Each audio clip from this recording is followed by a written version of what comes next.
Hello, friends. I hope you all are doing fine.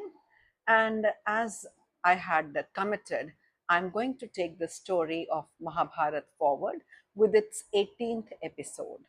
In the last episode, which was the 17th one, we had talked about the famous Rakshasi Hidimba and how she loved Bhim and fell in love with him. And because of her good deeds, there is a famous Hidimba temple still in Manali, and Ghatotkacha, her son, still finds a place in even in Bali, of course, in India as well. In the 18th episode, we are slowly coming towards the main characters of Mahabharat. और इस बार हम हमेशा की तरह साफ सच्चे मन से कृष्ण जी को साक्षी मानकर इस कथा को आगे बढ़ाएंगे। तो आपको पता ही है, पिछली बार लाक्षागृह से पांडव अपनी जान बचाकर बाहर भागे थे और उन्होंने एक सुरंग बना के उसमें से अपनी जान बचाई और दुर्योधन और बाकी कौरवों से छुपते हुए वहां से निकल गए। और उन्हें वहां पे विदुर जी ने एक नाव द्वारा गंगा पार करवाई और किसी ब्राह्मण के घर एक गांव में रुकवाया।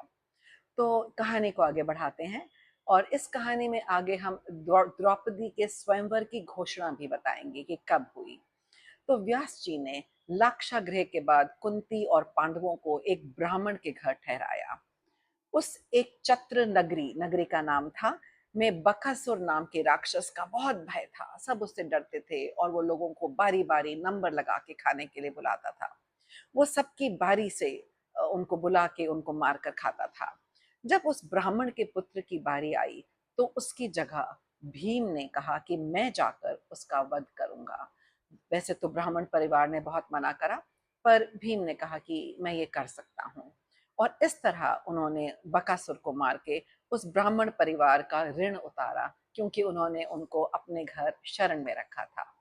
उसके बाद युधिष्ठिर ने कहा कि ये बात नगर वासियों को पता नहीं चलनी चाहिए। उसने ब्राह्मण से बोला, क्योंकि अगर किसी को पता चला तो दुर्योधन को भी पता चल जाएगा कि भीम के सिवाय कोई इतना महान राक्षस, इतने बलशाली राक्षस को मार नहीं सकता था, इतना महान कार्य नहीं कर सकता था।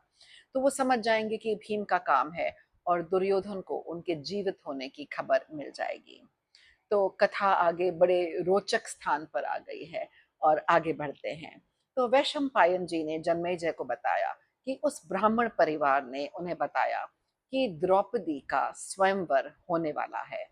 उन्होंने बताया कि जब द्रोण ने अर्जुन द्वारा द्रुपद को हराया था, तब से द्रुपद के मन में बहुत ज्वाला धधक रही थी और वो किसी तरह से द्रोण से बदला लेना चाहता था। तो वो सोचता था कि एक ऐसा स्वयंवर रचाऊं जिसमें सिर्फ अर्जुन जैसा योद्धा ही सफल हो सके। तो उसने वहां पे ऐसा ही एक आयोजन किया था। वो अभी तक मानता नहीं था, द्रुपद मानते नहीं थे राजा, कि पांडवों की मृत्यु हो चुकी है।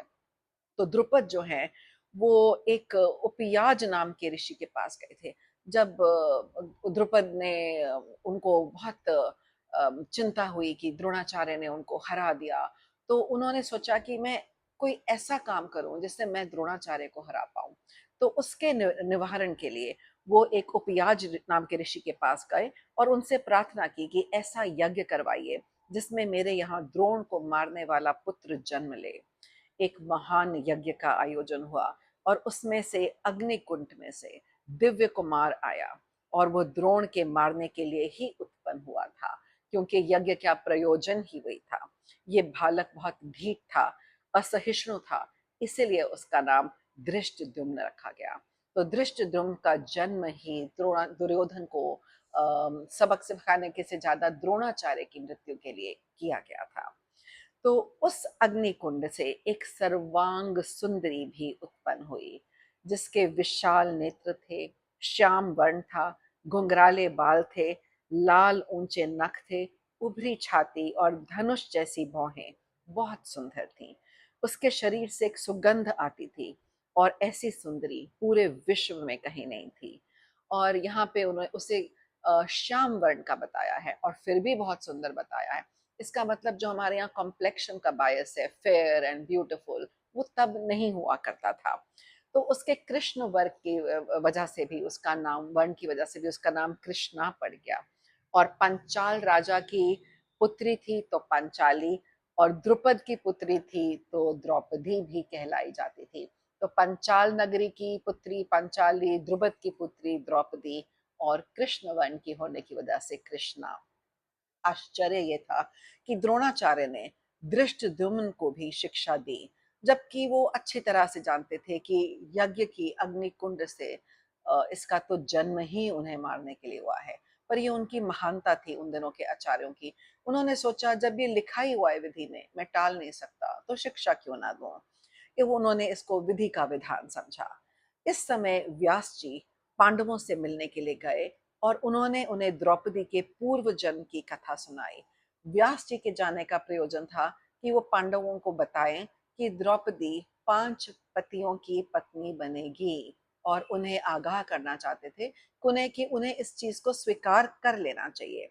उन्होंने बताया कि एक महात्मा की बहुत रूपवती और गुणवती पुत्री थी, परंतु पूर्व कर्मों की वजह से किसी ने उसे पत्नी रूप में स्वीकार नहीं किया।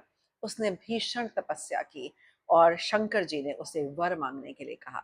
उसने कहा कि मुझे सर्व गुण संपन्न पति चाहिए। शंकर जी ने कहा, तूने 5 बार प्रार्थना करी है तो तुझे 5 पति मिलेंगे। और वैसे भी उन्होंने कहा कि एक पति में सारे गुण होना संभव नहीं है। तो उन्होंने कहा, तुझे 5 भरतवंशी पति प्राप्त होंगे, क्योंकि तूने मेरी 5 बार प्रार्थना करी है, और एक ही पति में सारे गुण होना असंभव है। यही देव कन्या द्रुपद की यज्ञ अग्नि से उत्पन्न हुई है। तुम लोगों के लिए विधि अनुसार यही कन्या निश्चय है। तो चाहे तुम्हें कितना भी बुरा लगे, या लोग बहुत कहें कि एक स्त्री के 5 पति, पर ये देवताओं द्वारा और पुराने जन्मों के कर्मों द्वारा सुनिश्चित है। उन्होंने कहा, व्यास जी ने, तुम पंचाल नगर जाओ और द्रौपदी के स्वयंवर में सम्मिलित हो जाओ। जो विधि का विधान है वही होकर रहेगा। और इस प्रकार महाभारत की बिसात बिछ गई और सब मोहरे धीरे धीरे तैयार होके अपनी अपनी जगह आ गए। And in the next episode, I will discuss with you ऋषि विश्वामित्र और ऋषि वशिष्ठ जी की एनिमिटी, उनकी दुश्मनी, और सबकी इंतजार के बाद द्रौपदी का स्वयंवर। वशिष्ठ जी और विश्वामित्र जी की बात इसलिए जरूरी है क्योंकि वो यहाँ पे त्रेता युग से थे। उन्होंने रामचंद्र जी के जमाने में भी, भगवान राम के जमाने के समय में भी वहाँ पे उपस्थित थे और उनकी दीक्षा और शिक्षा का काम किया। और अब वो अ, महाभारत के युग में भी जीवित थे। तो इसीलिए उनके बारे में कुछ कहना बहुत आवश्यक हो जाता है। तो अगले एपिसोड में आप सबसे मिलते हैं इस अनूठी अनोखी सम्मोहिक कथा को आगे बढ़ाने के लिए। So have a nice day and we'll see you all soon with the next episode.